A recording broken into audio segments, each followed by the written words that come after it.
I am Vijay Kumar Singh, teaching you English grammar for class 1. Dear children, as we know that letters are the smallest unit of any language. अर्थात किसी भी भाषा की सबसे छोटी जो इकाई होती है उसको हम अक्षर या वर्ण कहते हैं।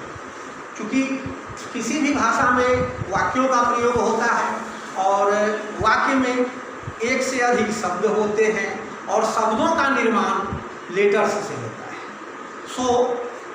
हमें सबसे पहले किसी भी भाषा को सीखने के लिए पहले उसके वर्णों की जानकारी आवश्यक होती है, उसके अल्फ़ाबेट की जानकारी आवश्यक होती है। तो बच्चों, हम आज चर्चा करेंगे कि ये अल्फ़ाबेट क्या होता है। तो when the letters are written in arranged way, जब किसी भी वर्णों को उसके क्रम से लिखा जाता है तो वही क्रमबद्ध समूह, वर्णों का जो क्रमबद्ध समूह होता है उसी को हम अल्फ़ाबेट कहते हैं, अर्थात हिंदी में हम उसे वर्णमाला कहते हैं। तो बच्चों, हम यहाँ देखेंगे कि हमारी जो अंग्रेजी भाषा है जिसका हम लोग अभी अध्ययन कर रहे हैं, तो in English there are 26 letters, we already know this, we call them the English alphabets from A to Z. When the letters are written in the arranged way, that is called English alphabet. These letters can be written in two forms. अर्थात ये जो वर्ण होते हैं इन्हें हम दो प्रकार से लिख सकते हैं, एक in capital forms and second in small forms. तो यहाँ हम देखेंगे कि इस तालिका में हर कैपिटल के साथ उसका स्मॉल भी लिखा हुआ है, जैसे capital A small, capital B small B, so on you can see here. तो अब है कि हम जब वाक्यों में इन लेटर्स का इस्तेमाल करते हैं, वर्ड्स में जब हम इसका इस्तेमाल करते हैं तो कहाँ पर कैपिटल का इस्तेमाल होता है, कहाँ स्मॉल लेटर का इस्तेमाल होता है, इसकी जानकारी हमें होना अति आवश्यक है। तो आगे हम सबसे पहले देखें कि we begin our name and surname with capital letters. हम अपने नाम की शुरुआत या उपनाम की शुरुआत कैपिटल लेटर से करते हैं और बाकी जो लेटर्स होते हैं वो स्मॉल में लिखे जाते हैं। जैसे कि Aryan Kapoor, here you can see I have already written a name. For example, Aryan Kapoor, here A is written in capital form and other letters are written in small form. In Kapoor also you can see K is written in capital form and the next letters are written in small form.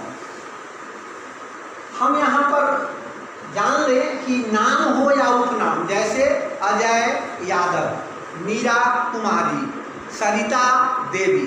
तो यहाँ पर हर नाम में हम देख रहे हैं कि एक नाम होता है, उसके साथ साथ एक उपनाम भी होता है। तो जैसे अजय यादव, तो अजय नाम हुआ और यादव उपनाम हुआ। तो नाम और उपनाम का जो फर्स्ट लेटर होता है वह हमेशा कैपिटल में लिखा जाता है और बाकी जो वर्ड लेटर्स होते हैं वो स्मॉल फॉर्म में लिखे जाते हैं। जैसे यहाँ पर भी आप देख रहे हैं कि दूसरा उदाहरण, सुजल मेहता। तो यहाँ सुजल जो नाम है इसका एस कैपिटल है, बाकी सारे लेटर्स स्मॉल है। मेहता का एम कैपिटल है, बाकी सारे लेटर्स स्मॉल है। उसी तरह अरुण सैनी, अरुण सैनी में अरुण नाम है, सैनी उपनाम है, तो अरुण का ए भी कैपिटल है और सैनी का एस कैपिटल है। तो इस तरह से बच्चों हमने सीखा कि नाम लिखने के क्रम में नाम का फर्स्ट लेटर हो या उपनाम का फर्स्ट लेटर हो वह हमेशा कैपिटल फॉर्म में लिखे जाते हैं। अब right the name of your father and right the name of your mother in English. How can you right this? You will have to start the name with capital letters and others letters will be written in a small form. In the same way, if you have to write the name of your mother, you will have to start the name with capital letter and the other letters will be written in a small form. इस तरह से किसी भी नाम का पहला और उपनाम का भी पहला अक्षर जो है वह हमेशा कैपिटल में लिखा जाता है, बाकी सारे लेटर्स जो हैं वो स्मॉल होते हैं। अब है कि मैं कुछ प्रश्न आपसे पूछ रहा हूँ, आप उसका उत्तर यूं ही देंगे और उत्तर देने के क्रम में आप उसको अच्छी तरह से समझ लेंगे कि which is the first letter of English alphabet, अर्थात अंग्रेजी वर्णमाला का जो पहला अक्षर होता है वह क्या है। Very simple, answer is very simple कि A is the first letter of English alphabet. Which is the last letter of English alphabet, अर्थात अंग्रेजी वर्णमाला का सबसे अंतिम वर्ण कौन होता है। Very simple, Z. Which letter comes before K, K वर्ण से पहले, के लेटर से पहले कौन सा लेटर आता है, तो जे आता है, के से पहले जे आता है। और which letter comes after S, S के बाद कौन सा लेटर आता है, तो एस के बाद हम देखेंगे कि टी लेटर आता है। विच लेटर कम्स आफ्टर ई, ई के बाद कौन सा लेटर आता है, तो ई के बाद एफ आता है। ऐसे ही छोटे छोटे प्रश्न हैं जिसे आपको जानना है। Right these letters in alphabetical order in the given blanks. Here exercises have been given. I will teach you about this letter. अब हम थोड़ा सा इसमें एक चीज़ और गौर कर लें कि ये जो अल्फ़ाबेट है, इंग्लिश अल्फ़ाबेट के जो 26 लेटर्स हैं, तो these letters have been divided in 2 parts. इन सारे वर्णों को 2 भागों में बांटा गया है। एक को हम कहते हैं वॉवेल और दूसरे को कहते हैं कॉन्सोनेंट।